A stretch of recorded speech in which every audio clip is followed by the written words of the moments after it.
anybody? Definitely. He was handing out flyers. When was this? About a week ago. I saw him a couple times. Did you take a flyer? He's pro-life, which sort of bothers me because I'm pro-choice. Wait, do you know where I can find one? Maybe on the ground? They were orange with black lettering. Good afternoon, everyone. Before we get started, I'd like to make a change to the council. Reverend Elias, your services are no longer needed.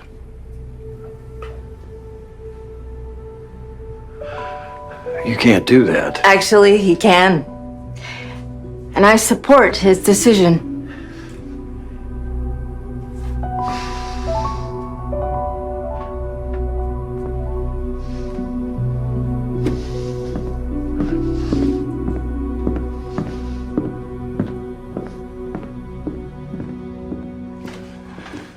Shall we get started?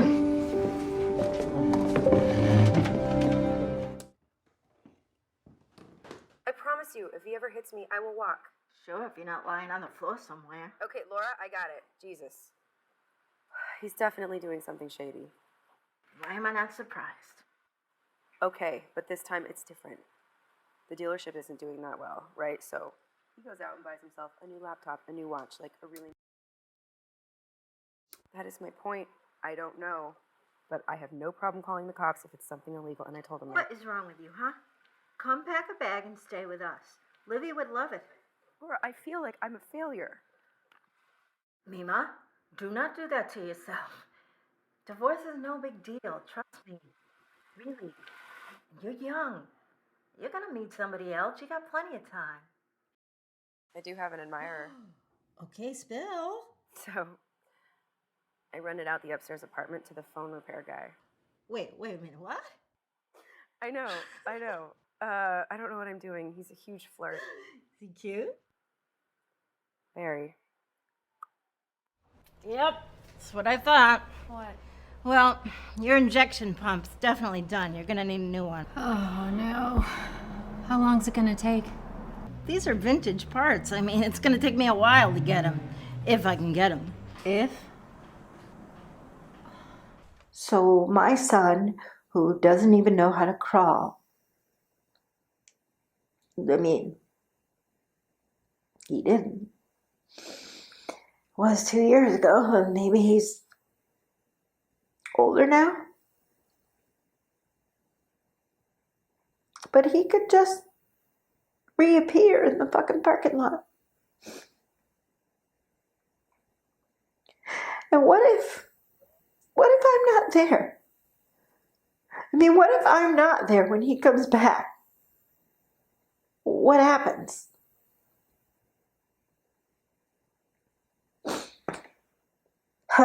You think he even remembers me? I should stop. That's what my husband says. I need to stop, right? You say I utter madness and not sorrow. Thou art not holy to belie me so. I am not mad. This hair I tear is mine.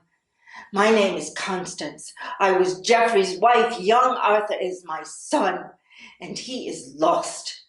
I am not mad. I would to heaven I were, then 'tis like I should forget myself. Oh, if I could, what grief should I forget? Preach some philosophy to make me mad, and thou shalt be canonized, Cardinal, for being not mad, but sensible of grief. My reasonable part produces reason how I may be delivered of these woes, and teaches me to kill or hang myself. I am not mad. If I were mad, I should forget my son. Or madly think a babe of clots were he. I am not mad. Too well I feel the different plague of each calamity. I only went swimming, tried to be good, kept off the streets like I knew that I should. I only went swimming, never thought I would drown. I only went swimming. I only went swimming. I only went swimming. It's cold and a long way down. It's cold and a long way down. It's cold and a long way down.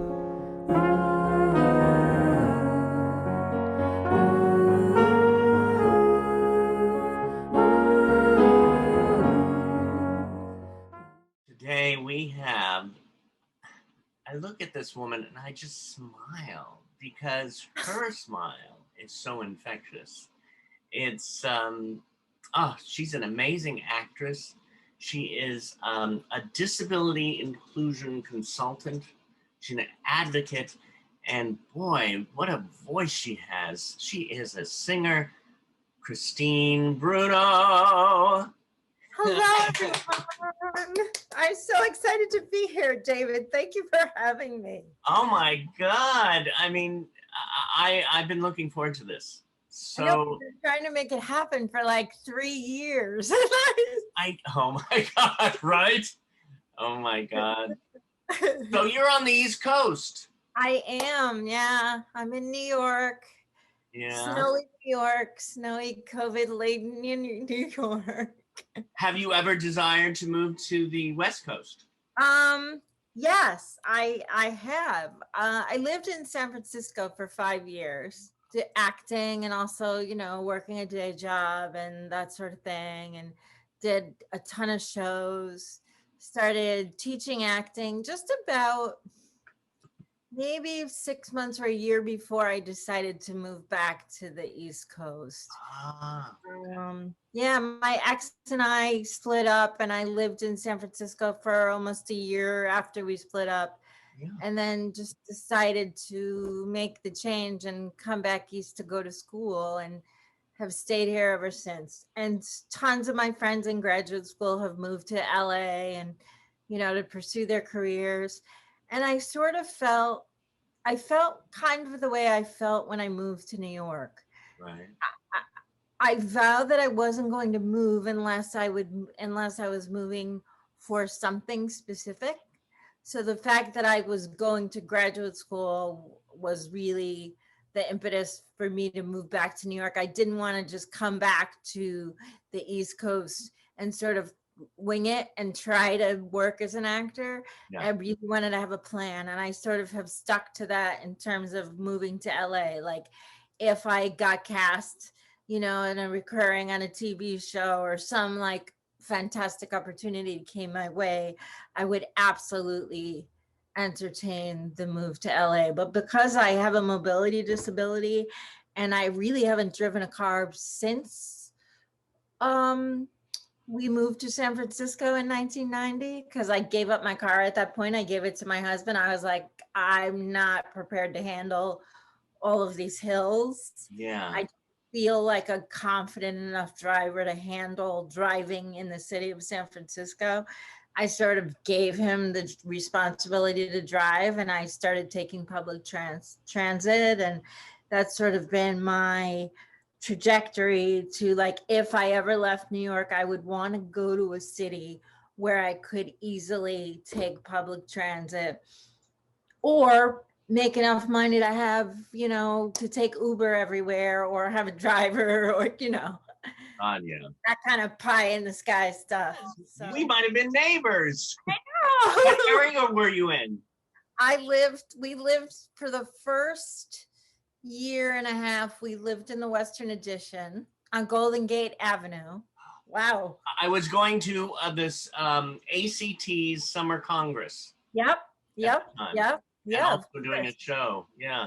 Downtown. That's interesting because when I left San Francisco, I had done like 10 shows in a row, which was awesome. In San Francisco. Yeah, in San Francisco. Yeah, I worked a lot. I didn't work at like, you know, Berkeley Rep, or I did work at the Magic Theater for a while, not as an actor though. Yeah. But I worked, you know, at smaller theaters all over San Francisco. and someone from ACT came and saw a show that I did.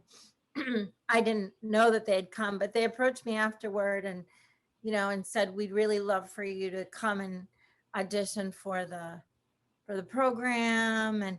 And I don't know, at the time, I wasn't feeling sort of the ACT gestalt, Oh yeah. you know, because I was always, you know, this is weird, but I was always taught in the sort of Stanislavski method from the inside out rather than the outside in. And the stuff that was happening at ACT was really hit or miss. And so I kind of went like, you know, I don't know that I'm interested. And then this other opportunity for Actor Studio came along, and it seemed like a better fit. I don't know, like all these years later in retrospect, if I made the right decision or, you know. I'll tell you right now, you did. And I mean, don't get me wrong. I love ACT, and that experience for the 10 weeks that I had during the summer was, I mean, incredible.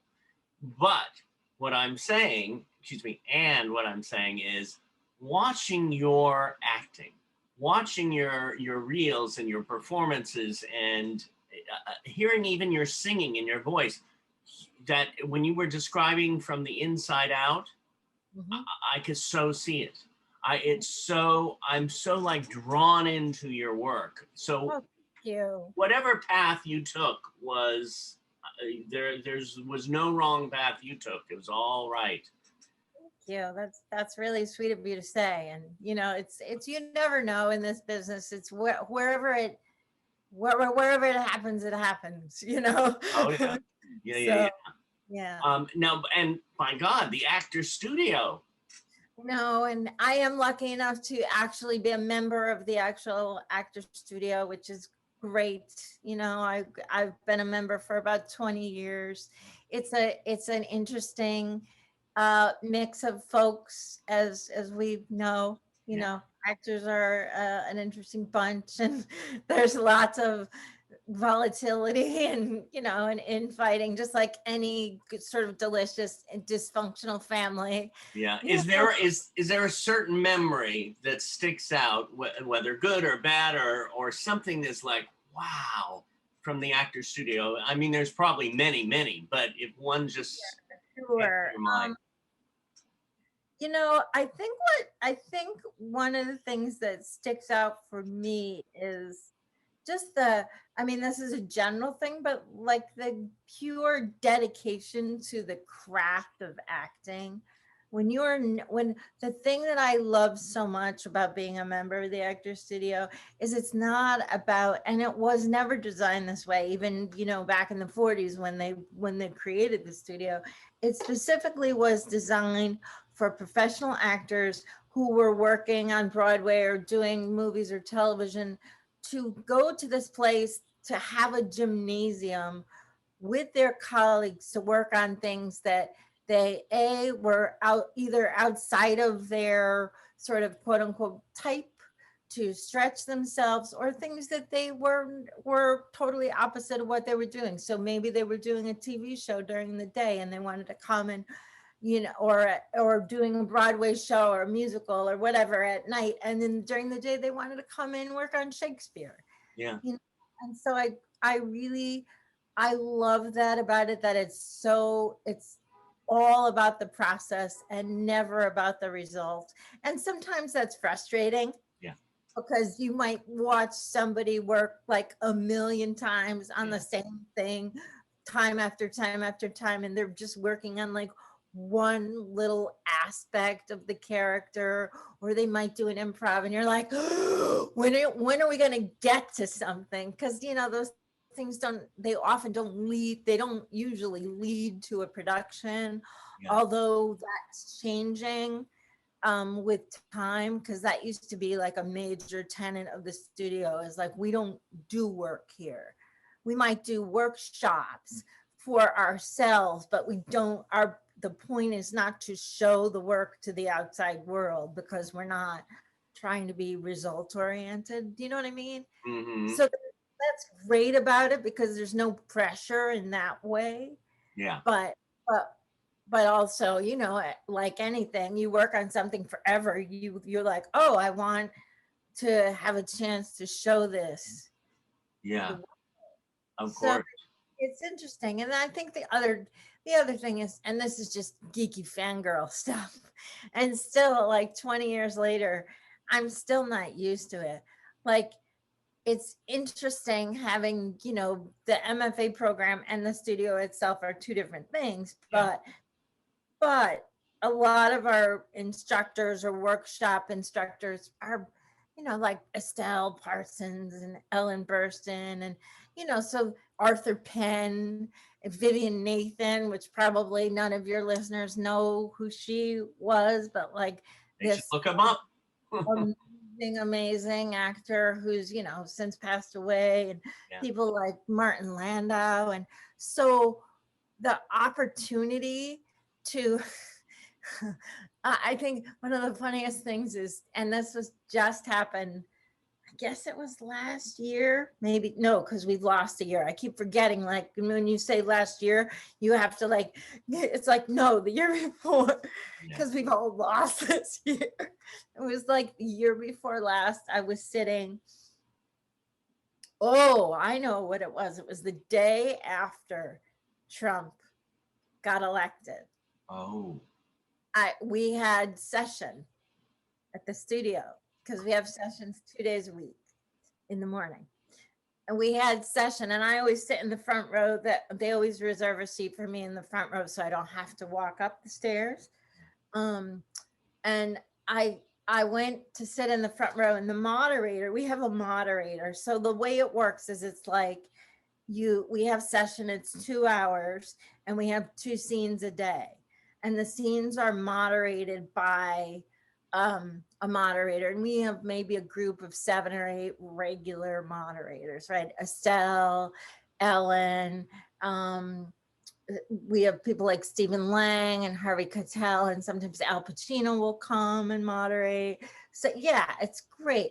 So on this day, I walk in, and of course everybody is, you know, morose and wanting to, you know, really like stick their head in the sand. And I walk in and I sit down, and it's Alec Baldwin next to me moderating. You know, and I've met him before because he's there and he's moderated a couple of times, but it was about an hour into the session. It was during the break. I just looked over at him and I was like, oh man, like, you are Alec Baldwin and you've been playing Donald Trump for a long time. And like, just thinking to myself, God, wouldn't it have been fantastic if, like, for this whole time it was Alec Baldwin in a Trump mask, and like, you know, and I just, oh my God. It was, you know, and it occurred to me that wow, I'm sitting next to Alec Baldwin, who's moderating, and I tend to be, as you can probably already see from this Zoom, I talk a lot with my hands, and I'm very animated. So if I'm watching work, it's hard for me to, like, not that I'm vocal, but you can obviously tell there's an energy coming off of me that I'm really. Yeah. Well, you put your whole being into it. I do. And I do the same thing with eating. You know, when I eat, I just really enjoy what I'm eating. And so you can usually tell. And so we were sitting watching a scene, and what happens is after the scene happens, the moderator opens it up for comments from the members. Yeah. And then the moderator will speak after the members. And I usually don't say anything because there's so many, like, amazing legends, like, sitting there, and people, you know, I might say something if I really, really have something to say, but I'm not one of those people that comments all the time. But I had something to say, and I was reluctant to say it. And Alec turned to me and he was like, you seem like you have something to say. I can feel this energy coming off of you. What is it that you have to say? So that was an interesting. I love that. Yeah, that was. I mean, being an artist like this you do give off that energy, and if you're all in tune with each other, it's like, okay, I'm picking up on your energy here. And sometimes it's not good. because as I said, being Italian and being as direct as I am, sometimes I might not be having a good thing coming off of my energy, and I have to be careful. One time I got it's another actor studio story. One time I got a comment from one of my teachers who was a dear friend and a beautiful mentor, and she actually passed away 3 years ago. Amazing acting teacher named Elizabeth Kemp. She, you know, the show Inside the Actor's Studio? Oh, yeah. So Inside the Actor's Studio was a class that we had every Friday. It was a required class that we had to go to. Yeah. And watch the tapings, because the tapings were like sometimes they were 5 hours long, and then Jim would edit them down to an hour, right, for the show. And I was always like in the front row or the second row again, because I would come in early with the scooter and get my seats and everything. So I always got a lot of screen time. I used to laugh because I would say, well, you could tell like the time period from my hairdo and like, and if I'd gotten residuals from the amount of screen time that I got during those 3 years, I'd own an apartment by now. Right. Yeah. So, I remember one time, and I don't want to say who the guest was, but I loved Jim, but a lot of us had a very interesting relationship with Jim Lipton, the moderator, who's passed on. He passed on right at the beginning of the pandemic. He was great in a lot of ways, but he also, as most people would say, was really frustrating in a lot of ways. Like he had his viewpoints. He did, and the way he was as a moderator, and it used to drive me crazy that he would never let the guest speak. Like he would invite them to speak, and then he would like go back to his blue cards. He had the blue cards. And he wouldn't go with the flow of the conversation. Good at going. He wasn't like God bless this. Charlie Rose was good at that. Whatever, Charlie Rose is canceled, but Charlie Rose was really good at that. Like he would start the conversation, and if the guest wanted to go somewhere else, he was happy to go there. Jim was not so great about going with the flow. Right. And it used to really annoy me. So, and as you know, David, I don't really have a poker face. No, you're honest. I am, but it's not good. Like sometimes show your honesty. You really need the poker face, right? So my friend Elizabeth, my mentor, pulled me aside one day, and she said, I have to tell you something. I said, what? She said, I was in the editing room, because Jim used to have an editing studio in his apartment, in his townhouse. It's where he would go, he would do the episode, and then he did all the editing himself. So he would go and view everything, every inch of whoever the guest was that week, all like 3 hours or 4 hours. Of Dustin Hoffman, it was 5.5 hours. The security guy had to come at 1 o'clock in the morning and like tell us that we had to stop because they shut the building. So was there like a break at all? You just went? No, he just went like literally. It was 7. We started at 7. I think we ended at like 12:30 or maybe 1. I think it was 1 in the morning. I mean, we were all like riveted, Yeah. Well, that reminds me of my acting classes with Corey Allen. We started at 7 p.m. and we were finished around 1. Oh yeah. Yeah. I mean, those were the days too. You can't get away with that now, but yeah, so she said to me, she said, listen, I have to tell you, I was in the editing studio the other day for this one particular guest. And she said, and there's a very clear shot of you. Jim made some comment and you rolled your eyes. Oh! Really, really, really clear shot of you rolling your eyes. So she was just like, just be careful about your reactions because you are so reactive and because you're right in the front row, Like you're going to get, that's going to happen a lot. So watch that. And I never forgot that she told me. Oh my God. Did Jim ever come up to you or you connect with him? Jim loved me. Yeah. He loved me. Yeah. I mean, but I was the only disabled student there at the time. So I think it was little dog and pony ish. You know what I mean? Like, I didn't really care. I kind of cared, but I did, but I didn't. Well, like, maybe you taught him something that day too. Maybe he picked up like, oh, maybe I shouldn't. Maybe he learned something. No, he didn't. Sorry, not. You know, I mean, it. You know, it was an interesting being the only disabled actor there, and also it was, you know, it was after the ADA, but it was before my sort of emergence as a advocate. Yeah. For myself and for other artists. Like I've been advocating for myself my whole life, but I wasn't clear on like legally like how to advocate, like what were my rights were legally. I just knew internally what I wanted to fight for.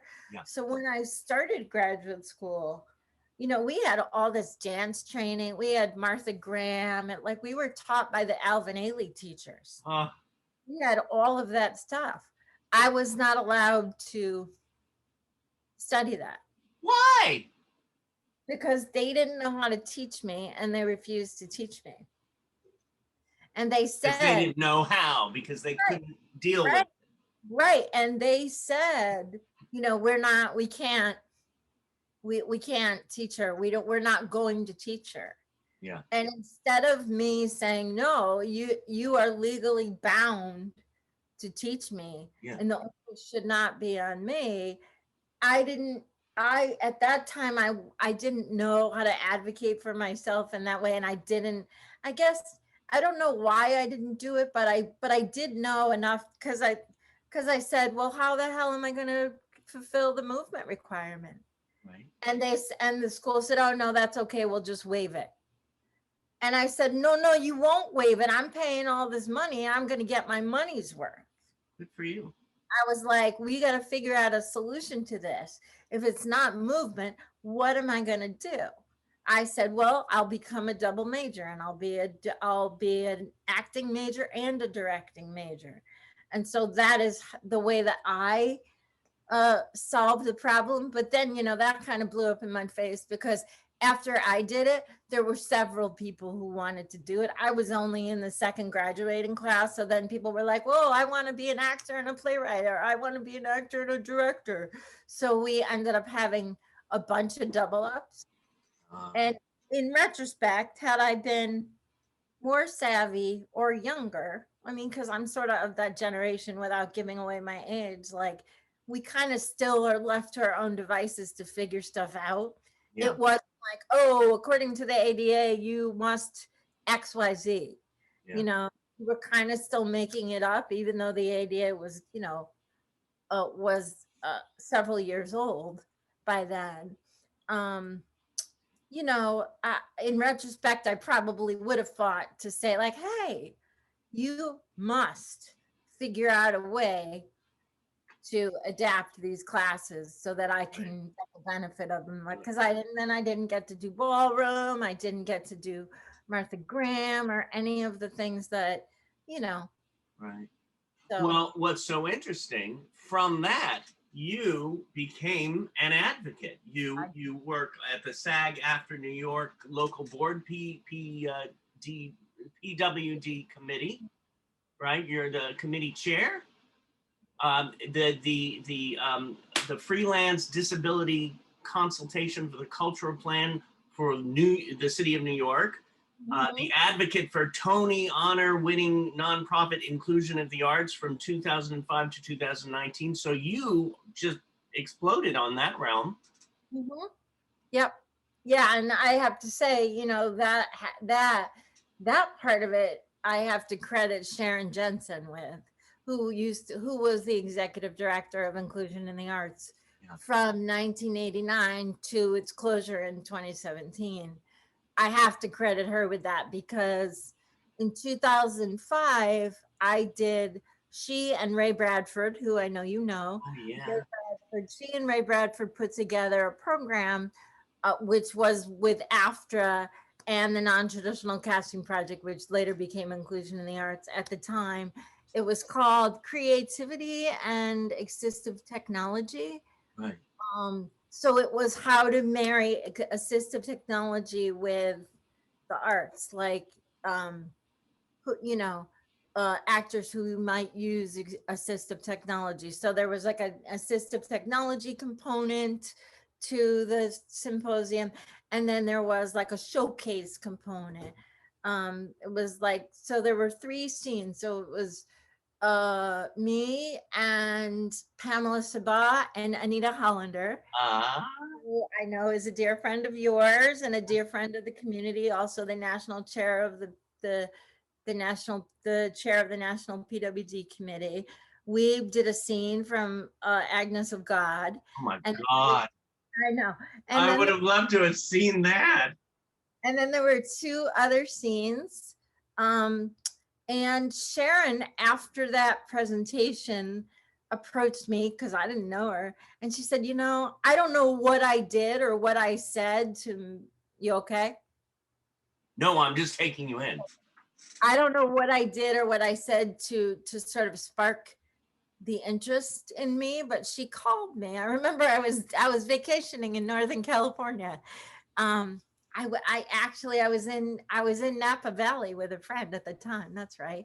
She called me and she said, you made a real impression on me during the showcase, and you are very articulate, and I think you might be a good fit for my organization. She said, we have a position, it's for a part-time disability advocate, and the person that we did have had to leave, and I think you might be a good fit. And that was in like July of 2005 that I started. And I remember that first meeting with her saying, yeah, I'm happy to take this on, provided you understand that I'm an actor first and foremost, which later became an issue for her.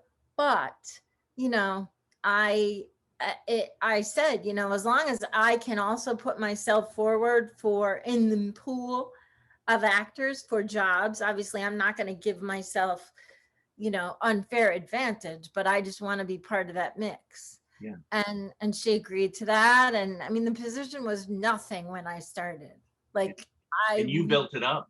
I built it from pretty much nothing to what it was, to what it still is, because I'm doing the same thing now. I'm just doing it as an independent contractor.